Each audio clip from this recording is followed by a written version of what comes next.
नमस्कार। आज हम डिस्कस करेंगे हिमाचल प्रदेश का इकोनॉमिक सर्वे। हिमाचल प्रदेश का इकोनॉमिक सर्वे डिस्कस करेंगे। हर एक question exam point of view से इंपॉर्टेंट है। और देखिए इकोनॉमिक सर्वे 2025-26 का ये हम सेकंड पार्ट जो है वो डिस्कस करेंगे। इससे पहले एक पार्ट हम डिस्कस कर चुके हैं जो इस बार का बजट आया है और इस बार का जो इकोनॉमिक सर्वे आया है उसकी अलग से मैंने प्लेलिस्ट भी बना दी है। तो प्लेलिस्ट में भी ये सारे पार्ट आपको देखने को मिल जाएंगे। अभी तक बजट के 2 पार्ट हो चुके हैं, इकोनॉमिक सर्वे का ये दूसरा पार्ट है और सारे के सारे क्वेश्चन डिटेल से ही डिस्कस किए जाएंगे और इनकी पीडीएफ कंपाइल कर हम टाइम टू टाइम टेलीग्राम पर आपको प्रोवाइड करवाते रहेंगे। टेलीग्राम पर ज्वाइन करने के लिए अपने टेलीग्राम से @allexam31 सर्च करना, आपको हमारा टेलीग्राम चैनल मिल जाएगा। अभी क्वेश्चन नंबर 1 से डिस्कशन को स्टार्ट करते हैं। बोलते हैं what percentage of total receipts does the grant in ad account for in the financial year 2025-26 budget estimate. तो बोलते हैं कि वित्त वर्ष 2025-26 के बजट अनुमानों में कुल प्राप्तियों में सहायता अनुदान जो ग्रांट इन एड है का कितना प्रतिशत हिस्सा है। अगर हम ग्रांट इन एड की बात करते हैं, इसको GIA भी बोला गया, ये जो ग्रांट इन एड है इसका कितना हिस्सा है, तो इसका जो टोटल हिस्सा है ये है 20.06%। ऑप्शन बी जो है वो सही आंसर हो जाएगा। थोड़ा डिटेल से देखेंगे तो ज़्यादा कॉन्सेप्ट जो है वो सही हो जाएंगे, आपके क्लियर हो जाएंगे। बोलते हैं इन एब्सोल्यूट टर्म जो GIA है, ये मैंने बताया ना आपको कि ग्रांट इन एड की बात हो रही है to Himachal Pradesh from government of India. जो हिमाचल प्रदेश को गवर्नमेंट ऑफ इंडिया से पैसे मिले उसको बोलते हैं कि रिड्यूस कर दिया गया है। रिड्यूस हुआ है वो 10,243 करोड़ और 10,243 करोड़ जो है ये फाइनेंशियल ईयर 2025-26 में हुआ है। इससे पहले as compared to 15,266 crore in financial year 2024-25 जो 24-25 का फाइनेंशियल ईयर था उसमें ये इतना था। बोलते हैं grant in aid contribution in total recipient, यानी कि जितना भी पैसा हिमाचल को मिलता है उसमें जो ग्रांट इन एड का कंट्रीब्यूशन है वो कितना है, वो है 20.06%। और ये 20.06% है during the financial year 2025-26 budget estimate, 2025-26 के बजट एस्टीमेट के अनुसार। बोलते हैं which is 5.5% lower as compared to 2023-24। तो बोलते हैं 2023-24 के साथ अगर आप इसको कंपेयर करेंगे तो ये 5.5% जो है वो लोअर है। अगर देखिए हम एक चार्ट बनाने की कोशिश करते हैं और उसके थ्रू समझने की कोशिश करते हैं अलग अलग फाइनेंशियल ईयर में, तो अलग अलग फाइनेंशियल ईयर में आपने ध्यान रखना है कि 2025-26 में जो ग्रांट इन एड की परसेंटेज है टोटल रिसिपेंट में वो कितनी है, वो है 20.6%। इससे पहले जो 2024-25 में थी वो कितनी थी, 2024-25 में ये 22.2% जो था वो हुआ करती थी। इससे पहले जो 2023-24 का फाइनेंशियल ईयर था उसमें कितनी थी, 2023-24 के फाइनेंशियल ईयर में ये 25.6% हुआ करती थी। और 2022-23 के फाइनेंशियल ईयर में ये कितनी थी, 2022-23 के फाइनेंशियल ईयर में ये 27.6% थी। तो ये आपने कंपेयर करना है और इस तरह से ये ग्राफ बनेगा। कोई भी फाइनेंशियल ईयर कंपेयर किया जा सकता है, तो इतना आप यहाँ से ध्यान रखना। अगला क्वेश्चन देखिए, बोलते हैं what is the estimated revenue recipient of the government for financial year 2025-26 budget estimate as a percentage of GSDP। तो बोलते हैं कि वित्त वर्ष 2025-26 के लिए GSDP के प्रतिशत के रूप में सरकार की अनुमानित राजस्व प्राप्तियां क्या है। तो अगर हम बात करते हैं कि जो बजट एस्टिमेट है उसमें रेवेन्यू रेसिपिएंट कितना है, मतलब जो रेवेन्यू रेसिपिएंट का मतलब है जो राजस्व प्राप्तियां हुई वो कितना परसेंट है, तो वो है 16.68%। ऑप्शन बी जो है वो इसका सही आंसर हो जाएगा। बोलते हैं the revenue receipt of government of India, government Himachal Pradesh की बात हो रही है, इंडिया नहीं, government of Himachal Pradesh for 2025-26 is 16.68%, 16.68% है ऑफ GSDP अगेंस्ट। अगर हम 2024-25 के साथ इसकी कंपेयर करेंगे तो 2024-25 में ये 18.95% जो था वो था। अगर सिमिलरली टैक्स रेवेन्यू की बात की जाती है फाइनेंशियल ईयर 2025-26 में तो वो 10.99% था। और बोलते हैं 10.99% of GSDP as against 10.50% of 2024-25 पिछले साल का भी दिया गया है। नॉन टैक्स रेवेन्यू की बात करते हैं तो वो कितना है, वो है 1.65% ऑफ GSDP 2025-26 में और इससे पहले 2024-25 में ये 1.83 था। फाइनेंशियल ईयर 2025-26 में अगर हम बात करते हैं तो टोटल जो एक्सपेंडिचर है, टोटल एक्सपेंडिचर जो है वो कितना है स्टेट का, वो है 23.05% ऑफ GSDP। बोलते हैं revenue expenditure is 19.19% while the capital expenditure will be 1.5% of GSDP। तो इतना डाटा आपने ध्यान रखना है। Tax revenue, non tax revenue कितना है, टोटल रेवेन्यू रेसिपिएंट कितना है, ये सारे के सारे पॉइंट क्लियर होने चाहिए, क्योंकि इन सब के ऊपर एक एक क्वेश्चन जो है वो एग्जाम में पहले बन चुका है पिछले फाइनेंशियल ईयर्स में। तो इस बार भी ये नया डाटा है, तो इसके ऊपर भी पक्का क्वेश्चन जो है वो एग्जाम में बनेगा ही बनेगा। ये याद करना पड़ेगा, इसका कोई और सॉल्यूशन है नहीं। हम बार बार रिवाइज करते रहेंगे तो याद आपको हो जाएगा। हाँ, जिन्होंने टेस्ट सीरीज ज्वाइन की हुई है वहाँ पर ज़्यादा प्रैक्टिस सेट इसके डाल देंगे ताकि अच्छे से रिवीजन हो सके। अगला क्वेश्चन देखिए क्या बोलते हैं according to 2025-26 budget estimate what percentage of total expenditure is to be spent on salary, pension, interest, payment and subsidies in Himachal Pradesh. तो स्टार लगा लीजिए यहाँ पर, क्योंकि मैं अभी लिख कर दे रहा हूँ कि ये क्वेश्चन पक्का एग्जाम में जो है वो पूछा जाएगा। एज सच इसी फॉर्मेट में पूछे जाने की जो है वो 80 से 90% की जो है वो उम्मीद है। बोलते हैं 2025-26 के बजट अनुमान के अनुसार हिमाचल प्रदेश में कुल व्यय का कितना प्रतिशत वेतन, पेंशन, ब्याज भुगतान और सब्सिडी पर खर्च किया जाना है। अगर हम 2025-26 के अनुसार बात करते हैं तो हिमाचल प्रदेश में जो कुल व्यय है, टोटल एक्सपेंडिचर जो है वह, उसमें से टोटल एक्सपेंडिचर जो है वो जो सैलरी, पेंशन, इंटरेस्ट, पेमेंट पर जो है वो खर्च किया जाना है वो है 57.59%। ऑप्शन ए जो है वो इसका सही आंसर जो है वो हो जाएगा। यहाँ पर देखिए 57.59% of total expenditure is likely to be committed expenditure which include salary, pension, interest payment in financial year 2025-26। तो बोलते हैं जो टोटल कमिटेड एक्सपेंडिचर है वो कितना है, वो है 33,697 crore 33,697 crore which is 13.27% of GSDP। तो टोटल कमिटेड एक्सपेंडिचर जो है वो GSDP का कितना परसेंट है, इसके ऊपर भी क्वेश्चन बन सकता है। वो है 13.27%। ये भी आपको ध्यान रखना है, 13.27%। अब देखिए आप कहेंगे कि मैं तो इतने ज़्यादा डाटे यहाँ पर बता रहा हूँ, डाटे पे डाटा जो है वो आता जा रहा है, कैसे याद रखेंगे। मैंने पहले भी बताया है कि जब हम कुछ भी ऐसा पढ़ते हैं, अब इकोनॉमिक सर्वे हम पढ़ रहे हैं तो अलग से इकोनॉमिक सर्वे के ही नोट्स बनाइए और वहाँ पर ही ये चीज़ें लिखिए। अलग से बजट के नोट्स बनाइए, वहाँ पर ही ये चीज़ें लिखिए बजट वाली जो होंगी। अलग से जो है वो इंपॉर्टेंट एक्सरसाइजेज जो हम नेशनल इंटरनेशनल जीके में पढ़ते हैं उनके जो है वो नोट्स बनाइए, वहीं पर उन चीज़ों को जो है वो लिखिए। तभी चीज़ें रिवाइज हो पाएंगी और तभी जो है वो चीज़ों को याद भी जो है वो रख पाएंगे। अकेला आप पढ़ना काफ़ी नहीं है, चीज़ों को रिवाइज करना, उनको बार बार जो है वो याद करना और पेपर में जाकर सही टिक करना, वहां तक जो है वो आपकी जो है वो सारी दौड़ है। पेपर जितना मर्जी पढ़ लीजिए, पेपर में थोड़ा सा भी गलत टिक हो गया तो सारी गेम पलट गई। और कुछ भी नहीं पढ़ा होगा तब भी सही टिक कर आ जाएंगे, तब आप ही सिकंदर है, क्योंकि कहते हैं ना कि जो जीता वही सिकंदर। तो अल्टीमेटली हमें याद रखकर सिकंदर बनना है, ये हमें याद रखना है। अगला क्वेश्चन देखिए क्या बोलते हैं, काफी इंपॉर्टेंट क्वेश्चन है, इसके ऊपर HCS में भी क्वेश्चन बनते हैं, स्टेटमेंट बनाकर क्वेश्चन बन जाते हैं। हमारा जो क्वेश्चन पैटर्न है वो देखिए, बोलते हैं एज पर 2011 सेंसस 2011 की जनगणना के अनुसार बोलते हैं how does the average population per bank branch in Himachal Pradesh compare to national average. तो यहाँ पर हमने दो डाटे इनके दो स्टेटमेंट्स एक साथ कवर की हैं एक ही क्वेश्चन में। बोलते हैं 2011 की जनगणना के अनुसार हिमाचल प्रदेश में प्रति बैंक शाखा औसत जनसंख्या क्या है, अगर हम राष्ट्रीय स्तर पर जो है वो इसकी तुलना करते हैं। देखिए एक तो हो गया हमारा हिमाचल प्रदेश, ठीक है, एक हो गया हमारा इंडिया लेवल पर, ठीक है, हिमाचल प्रदेश हो गया, इंडिया लेवल पर जो है वो हो गया। बोलते हैं 2011 की जनगणना के अनुसार हिमाचल प्रदेश में प्रति बैंक जो शाखा है उसमें जो औसत जनसंख्या आती है वो 2887 आती है, और जो नेशनल एवरेज है वो है 11,000। ऑप्शन बी जो है वो इसका सही आंसर जो है वो होगा। ऑप्शन बी इसका जो है वो सही आंसर है। बोलते हैं हिमाचल प्रदेश की एवरेज है 2887 और नेशनल एवरेज है 11,000। बोलते हैं over 76% of state network of 2378 bank branches, मतलब स्टेट नेटवर्क जो है वो बैंकों का वो है 2378। बोलते हैं सिचुएटेड इन रूरल एरियाज, तो बोलते हैं कि इसमें से 70 जो टोटल बैंक ब्रांचेस हैं वो 2378 हैं, इसमें से 76% ब्रांचेस तो जो है वो रूरल यानी कि ग्रामीण एरिया में ही जो है वो स्थित हैं।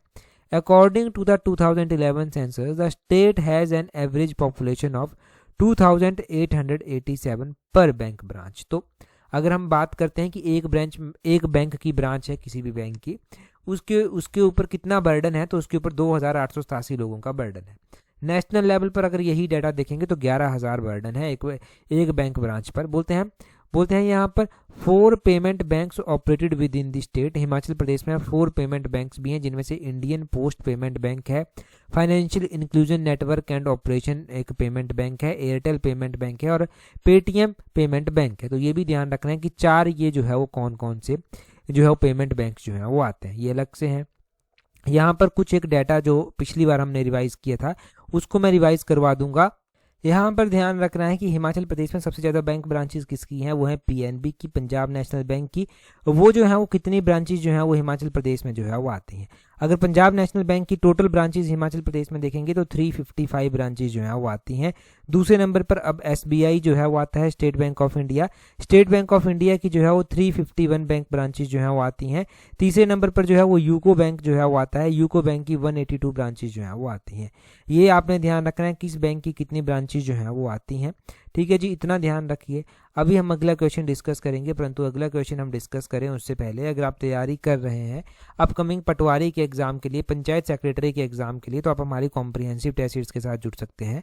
हमारी कॉम्प्रिहेंसिव टेस्ट सीरीज का ये स्लॉट 4 है, इसमें लिमिटेड नंबर ऑफ सीट्स बची हुई हैं और इसमें दोनों ही एग्जाम को आप एक साथ जो है वो कवर कर सकते हैं। तो इस टेस्ट सीरीज का लिंक नीचे डिस्क्रिप्शन बॉक्स कमेंट बॉक्स में जो है वो दिया गया। ठीक है जी, तो यहाँ से आप स्लॉट 4 के साथ जुड़ जाना, आप इन दोनों एग्जाम की तैयारी एक साथ कर पाएंगे। साथ में ही जूनियर ऑफिस असिस्टेंट के लिए अगर तैयारी कर रहे हैं तो उसकी टेस्ट सीरीज अलग से है, आप जूनियर ऑफिस असिस्टेंट की टेस्ट सीरीज के साथ जो है टाइमली जुड़ सकते हैं।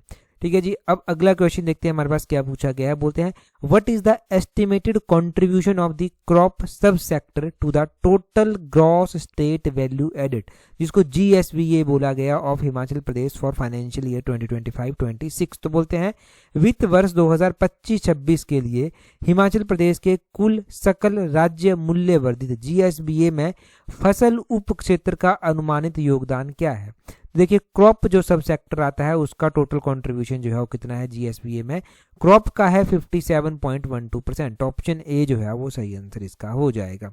अब कितना है क्रॉप का, 57.12% है। बोलते हैं the crop sub sector constitutes major sub sectors within the agriculture in Himachal Pradesh. अब देखिए अगर हम एग्रीकल्चर सेक्टर की बात करते हैं तो एग्रीकल्चर सेक्टर में क्रॉप एक सब सेक्टर आता है जो कि मेजर कंट्रीब्यूटर है। एग्रीकल्चर में अगर हम बात करते हैं तो क्रॉप का कंट्रीब्यूशन कितना रहता है, वो 57.12% जो है वो रहता है। ठीक है जी, जीएसबीए में इतना कंट्रीब्यूशन इसका रहता है और 7.82% ऑफ टोटल जीएसबीए।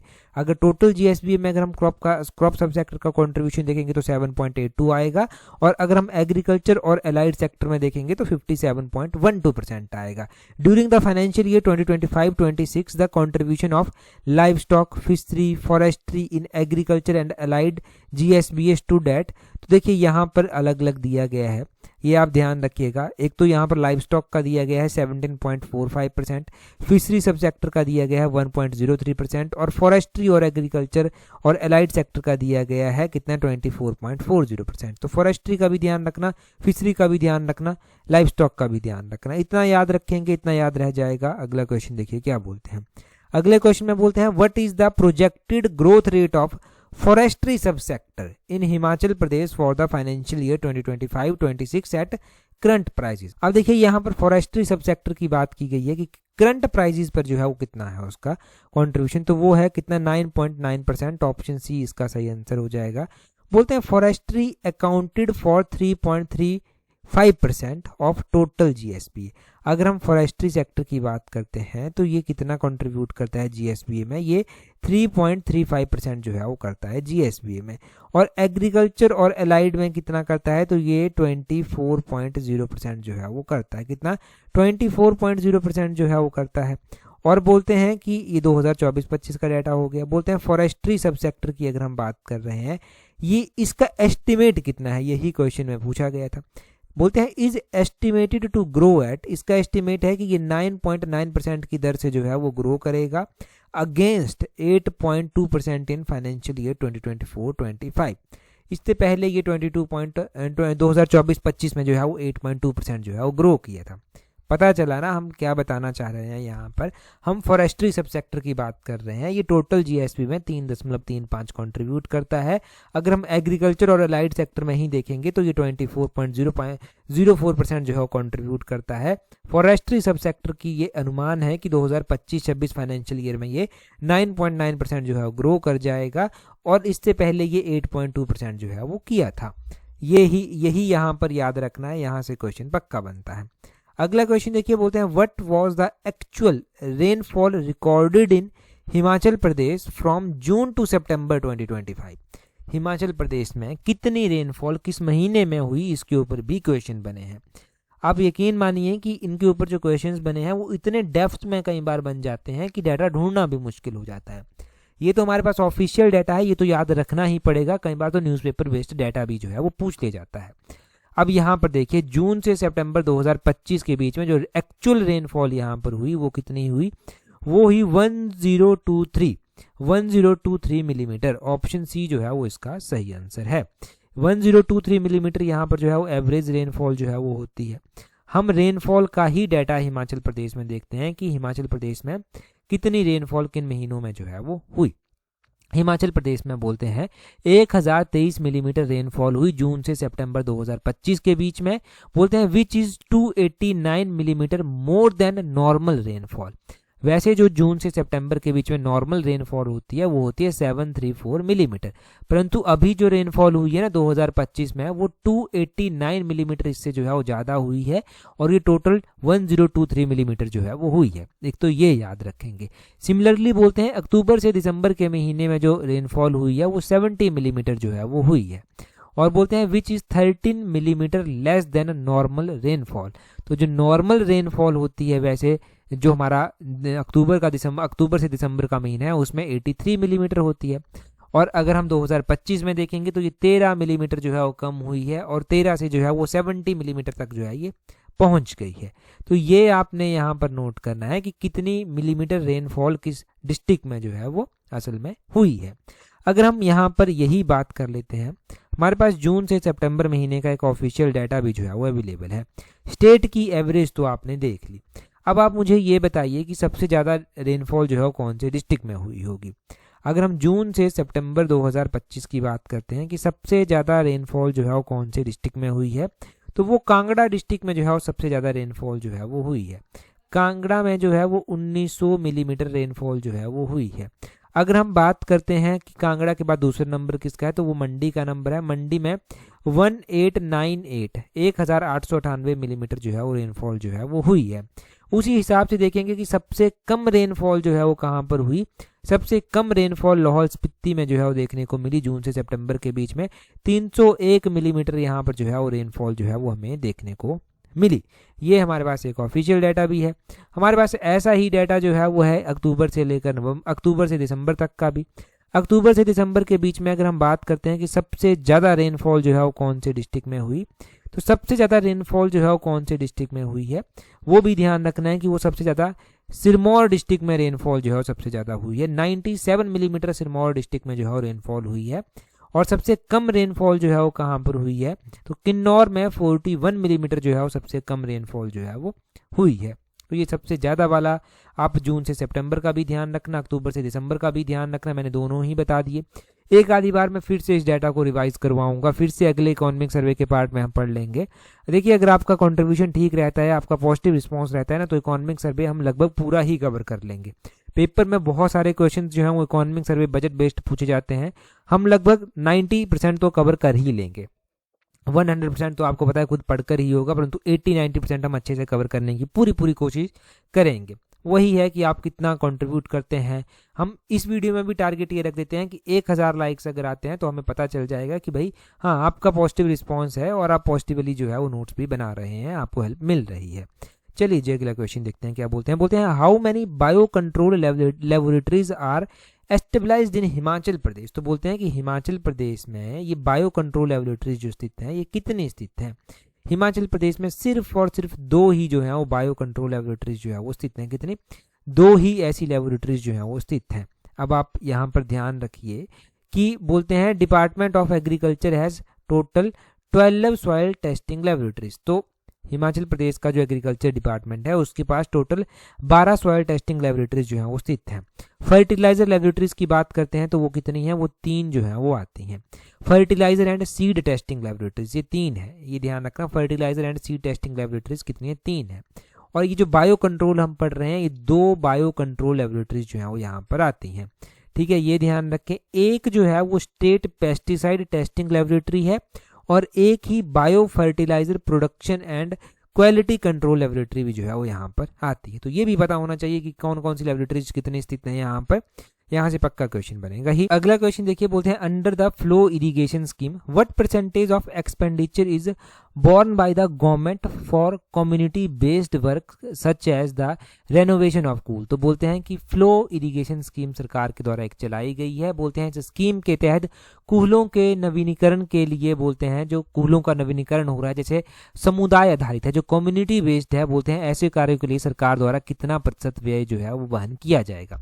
अगर देखिए जैसे कूलें हैं, अब ये नेचुरल रिसोर्सेज हैं, ऐसी चीज़ें आपको ख़त्म होती हुई दिख रही हैं आज के टाइम। बावड़ियाँ होती थी, कूलें होती थी, ये चीज़ें तो सूख रही हैं धीरे धीरे, लोगों को कोई परवाह नहीं है। बहुत सारे कम ऐसे आज के टाइम में गांव बच गए हैं जहाँ पर इन चीज़ों को जो है वो फिर से पुनर्जीवित करने की जो है वो कोशिश की जाती है, या फिर इनका रख रखाव अच्छे से करने की कोशिश की जाती है। परंतु खैर अब टाइम बदल रहा है, धीरे धीरे जनरेशन जो है वो अवेयर भी हो रही है। अब वही बात की गई है, फ्लो इरिगेशन स्कीम एक चलाई गई है जिसमें कम्युनिटी बेस्ड, जैसे कि कोई बावड़ी है, कोई कूहल है, उसमें बोलते हैं अगर कोई भी काम करवाना है, बोलते हैं तो कितना परसेंटेज जो है वो सरकार खर्चा देगी, तो उसमें 100% खर्चा सरकार के द्वारा ही दिया जाएगा। ऑप्शन डी इसका सही आंसर है। बोलते हैं ये जो फ्लो इरिगेशन स्कीम है इसमें बोलते हैं रेनोवेटिंग द सोर्सेज, बोलते हैं सोर्स लोकेशन ऑफ कूल, जो कूल का सोर्स लोकेशन होगा उसको जो है वो रेनोवेट किया जाएगा। Strengthening of cools in common areas, बोलते हैं उस कॉमन एरियाज में उसको स्ट्रेंथन किया जाएगा। अंडर द स्कीम 100%, जो 100% एक्सपेंडिचर है वो जो है वो सरकार ही जो है वो देगी ऑन कम्युनिटी बेस्ड वर्क, जो कम्युनिटी बेस्ड वर्क होगा। Government has decided to grant 50% subsidy for construction of borewells. तो बोरवेल अगर कोई अपने पर्सनल जो बोलते हैं गवर्नमेंट ने ये डिसाइड किया है कि 50% सब्सिडी देगी construction of borewell and shallow wells by individuals. कोई इंडिविजुअल, जैसे आप मान लीजिए आप चाहते हैं कि बोरवेल जो है वो निकलवाना है, आपको कुछ ऐसा करना है, तो उसमें सरकार जो है 50% सब्सिडी देगी individual for irrigation purpose under the scheme. तो इसी स्कीम के तहत आपको फ़ायदा लेना पड़ेगा और इरिगेशन पॉइंट ऑफ व्यू से जो है वो लेना पड़ेगा कि इरिगेशन के लिए आप जो है ये कर रहे हैं। अगला क्वेश्चन देखिए, अगले क्वेश्चन में बोलते हैं what is the range of subsidy provided by government on agriculture implements such as sharp cutter हो गया, मेज शेलर हो गया, और व्हीट थ्रेशर हो गया, स्प्रेयर हो गया, और भी ऐसे बहुत सारे इंस्ट्रूमेंट आते हैं।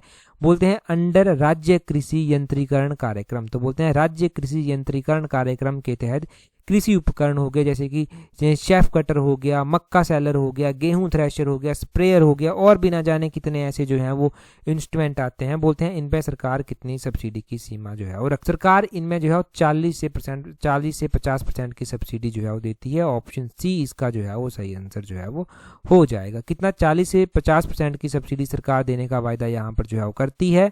यहाँ पर आपने बेसिक से यही डाटा ध्यान रखना है कि ये जो राज्य कृषि यंत्रीकरण कार्यक्रम है, इस राज्य कृषि यंत्रीकरण कार्यक्रम के तहत सरकार जो है वो जो मॉडर्न मशीनरी हो गई, इक्विपमेंट हो गए जो फार्मर्स को दिए जाते हैं, उनमें सरकार बोलती है कि हम आपको 40 से 50% की सब्सिडी देंगे। आपके जो भी जैसे शार्प कटर हो गया, मेज शेलर हो गया, व्हीट थ्रेशर हो गया, स्प्रेयर हो गया, एक जो है ब्रुश कटर जो है वो आता है, एक टूल किट आती है, स्टेनलेस स्टील प्लॉ आता है, मोल्ड बोर्ड प्लॉ आता है, सीड बीन्स आती हैं, वाटर टब्स आते हैं। ऐसे बहुत सारे इंस्ट्रूमेंट हैं जिनके ऊपर सरकार जो है वो 40 से 50% की सब्सिडी देने की बात जो है वो करती है।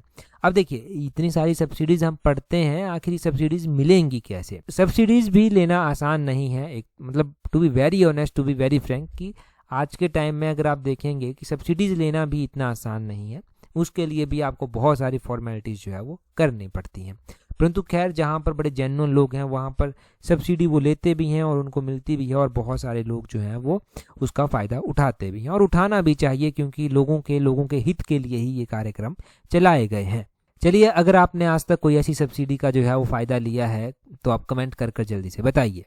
अगला क्वेश्चन देखिए, अगले क्वेश्चन में जो है क्या पूछा गया है। अगले क्वेश्चन में बोलते हैं as per the advance estimate what is the estimated per capita income of Himachal Pradesh for the fiscal year 2025-26 at current prices. तो बोलते हैं कि एडवांस एस्टीमेट के अनुसार वित्तीय वर्ष 2025-26 के लिए वर्तमान कीमतों पर हिमाचल प्रदेश की जो अनुमानित प्रति व्यक्ति आय है वो क्या है। पर कैपिटा इनकम हिमाचल की आपने बतानी है। कमेंट कर आप अपना आंसर जो है वो बताएंगे। इससे पिछले पार्ट में हमने जो इकोनॉमिक सर्वे का पार्ट पढ़ा था उसमें हमने पहला ही क्वेश्चन ये डिस्कस किया था। अभी कमेंट कर आप बताइए। टेलीग्राम पर अगर आपने ज्वाइन नहीं किया है तो टेलीग्राम पर ज्वाइन करने के लिए अपने टेलीग्राम से सर्च करना @allexam31। आपको हमारा टेलीग्राम चैनल मिल जाएगा। आज के इस वीडियो में इतना ही है। That's all for today. Thank you very much for watching and listening it very patience.